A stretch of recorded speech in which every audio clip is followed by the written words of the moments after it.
fait, on voit qu'il y a chacun qui fait une partie du chemin. Je pense à Camille Bonnel qui a franchi les étapes et puis qui s'est engagé dans la formation. Et puis évidemment, finalement, ce rôle employeur d'apporter l'accompagnement, d'apporter la formation pour à la fin avoir des belles compétences. Et donc, en tout cas, on vous souhaite un bel emploi. Le PEC, je rappelle aussi, derrière ces 100 000 opportunités supplémentaires, c'est vraiment dans les territoires l'occasion, il y a un double impact. Il y a l'impact qu'on vient de voir pour madame, mais il y a aussi un impact sur la transition écologique, parce que ça accompagne en fait la transition écologique, ça accompagne des services comme vous qui gérez les maisons France Service, donc un impact social sur le territoire. Donc le PEC, c'est un double impact, un impact positif pour la société, un impact positif pour les jeunes. Donc n'hésitez pas à vous saisir de ces opportunités qui sont ouvertes avec le plan Un jeune, une solution. Merci beaucoup, merci à vous. Je pense qu'on peut vous applaudir à nouveau. Bravo pour ce que vous faites. C'est intéressant de voir que ce n'est pas une nouvelle de garage, au contraire, c'est une bonne avenir, la preuve, un CDI à la clé. Alors on passe de la médiation sociale à l'entreprise, la petite entreprise d'un territoire. Si vous voulez bien prendre le micro, monsieur. Alors, monsieur Bray, quelle est votre entreprise, en 2 mots?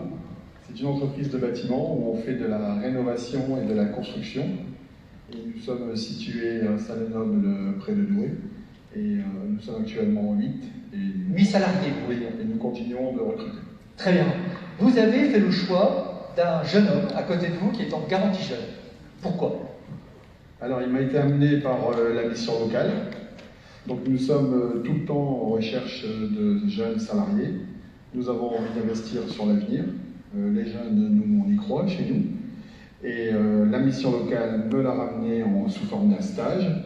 Et ensuite, après cette garantie jeune, il a pu, aujourd'hui, il a démarré chez nous en contrat d'apprentissage via l'aide de l'État aussi. Grâce à cette aide, on a pu le prendre en contrat d'apprentissage.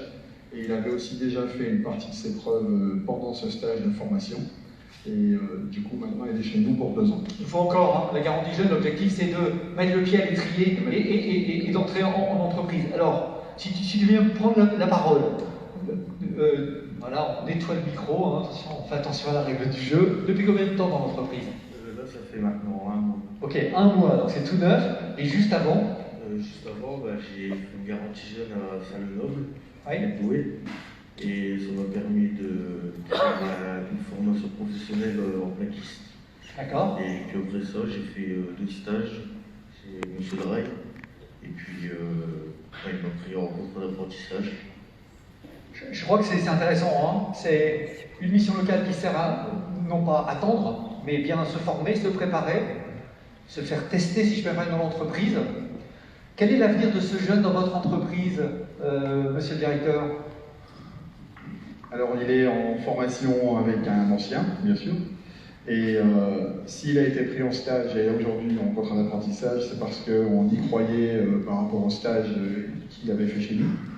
Et la suite pour nous, bien sûr, c'est le CDI, parce que pour l'instant, le bâtiment ne peut pas se délocaliser. On a une très très forte demande dans notre secteur.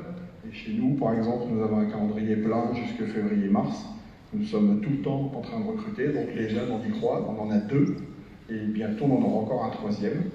Et la suite, c'est un CDI. Alors, la question, c'est est-ce que vous l'avez fait parce que vous avez eu de l'argent de l'État ou est-ce que Bien c'est parce sûr. que d'abord vous aviez un besoin? Bien sûr, les besoins sont là, Oui. les aides sont présentes, Oui. et effectivement, en ce moment, l'État en fait un petit peu plus pour les apprentis. Donc, effectivement, les aides, c'est pas rien pour des petites sociétés. Et du coup, c'est du gagnant-gagnant. Il y a quelqu'un qui disait ça à un moment. Et bien là, c'est du gagnant-gagnant. S'il fait ses preuves, s'il reste chez nous, il passe en ce moment en plus son permis. S'il a son permis, c'est pour nous, s'il reste, c'est une embauche, c'est sûr. T'as envie de rester dans l'entreprise, Nicolas? Oui, bien sûr. Écoute, tous nos voeux, on t'applaudit, on espère que simplement que ça continuera cette démarche. Merci beaucoup pour ce témoignage qui montre bien que le rôle d'une mission locale, c'est bien cela.